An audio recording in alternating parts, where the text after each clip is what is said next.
I'm leaving America at just 21 years old. I already have my passport and I already bought my plane ticket. I already know where I'm going. On July 7th of 2026, I'm leaving America. I already bought the ticket, so ain't no backing out of it. I'm leaving for several reasons, and before anyone says you're too young, you don't even know what you want to do with your life, and you haven't even given life a chance. I know what I don't want to do. I don't want to live somewhere where no matter how hard you work, you'll never be able to get ahead. You'll never be able to socialize because it's so, polar polarizing and divisive here in the Western world. Whether we're talking about ideology or we're talking about politics, it doesn't matter what we're talking about. The work-life balance is so dead. You got to think, if you're working 68 hours a week to afford the bare minimum and you can't keep up, imagine what that does to you mentally. Imagine the stress it brings, the physical health that it causes, the everything.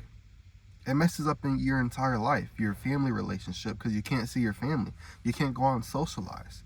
And speaking of socializing, I've started walking a lot more recently outside, just walking through the neighborhood.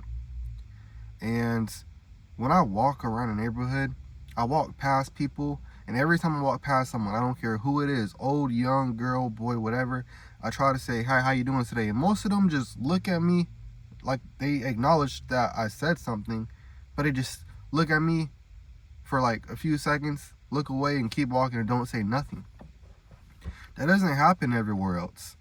Everywhere else, when you talk to someone, they'll literally sit down with you for 30 minutes having a conversation. They welcome you to the country. They try to teach you the way that the new culture is. And that's just exactly what it is. As well as the main reason I want to leave, because America is like, life is already short. We all know this. Life is already short. But America's pace of life is so quick. Everything is go, go, go. Go, go, go. You never enjoy a single second. One day you're 16, the next day you're 80. And it's like, where did my life go? I just graduated school a week ago, but I'm on my deathbed now. You don't actually get to enjoy each day, because it's as soon as you graduate high school, you go to college. As soon as you graduate college, you get a job. As soon as you upgrade from that job and you work to become a manager, and you're working 50, 60 hours a week, and you're paying your bills, and you're doing this, and you're buying a house, and you're doing this with your family. You don't get to enjoy a single second of life. And then you also have, the wrong friends. America's becoming so violent. People are so fake. Everybody wants, like I already said, is so divided. So when you start thinking about how better could your life be in a country where all they value is relationships and socializing and enjoying life and a slow pace of living and all of this, don't you think you would enjoy life better? And if you're someone who wants to get rich, if that's all you care about is getting rich, if that's all you care about is having materialistic items, sure, the Western world, especially America, is great for you. But me, as a 21-year-old Christian guy, which religion absolutely has everything to do with my choices, I don't want to live somewhere where I can't even enjoy the simple pace of life. That's the biggest thing. If I'm already going to die soon, because let's be honest, 80, 90 years is fast. Life is short. Don't you want to be somewhere where you can go out each day and enjoy each hour of each day, make as much friends as possible, start a loving family in a culture where they're not raising your kids to be something you don't want your kids to be? You're sending your kids to the school system and they're brainwashing them and telling them this is what you have to be, this is okay, when it's not okay. And this is for every group of people. If you might want to raise your kid for your culture, your religion, your ideology, your whatever, but you send them to schools and this and that, and they're trying to teach them the complete opposite, and that breaks the family.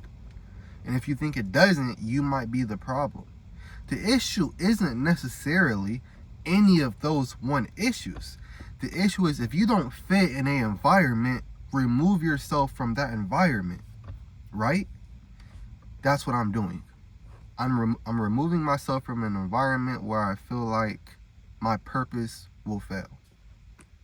My purpose, my goals, the biggest goal in life for me is to start a family and raise them Christ-centered. And that is a absolute impossibility here in America. Because it's not even about getting to that point where I have a family. It's the fact you can't do it. You can't do it. You can't even afford to provide for yourself. They start asking, why are people getting divorced? Why is nobody having kids? Why is nobody getting married? You can't afford to go on a date.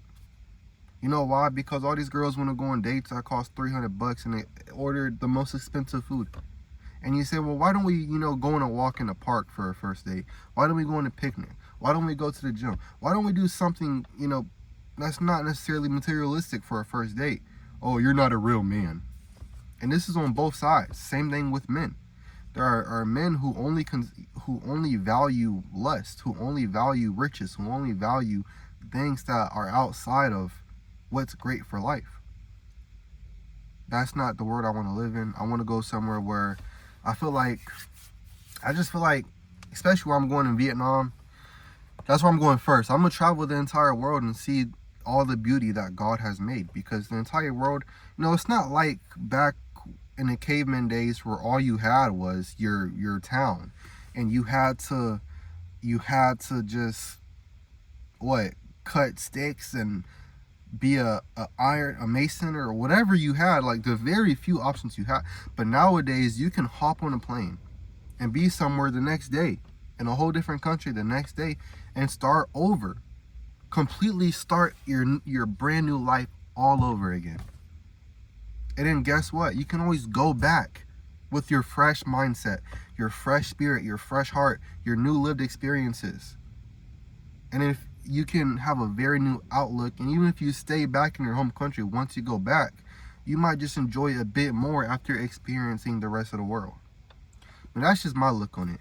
But yeah, that's why I'm leaving America at 21 years old. You don't have to, but just remember, wherever you're born, that's not the only place you have to stay. Whether you move cities, states, or even countries, continents, it don't matter. Don't stay in one place. And like I said, if your environment doesn't fit you, your future goals, your religious beliefs, your spiritual alignment, whatever it is you believe in, if it doesn't fit you, remove yourself from it and go somewhere where you feel like you could rebuild your life to where it would fit. But with all that being said, remember, no matter what happens, as long as you're alive, life goes on.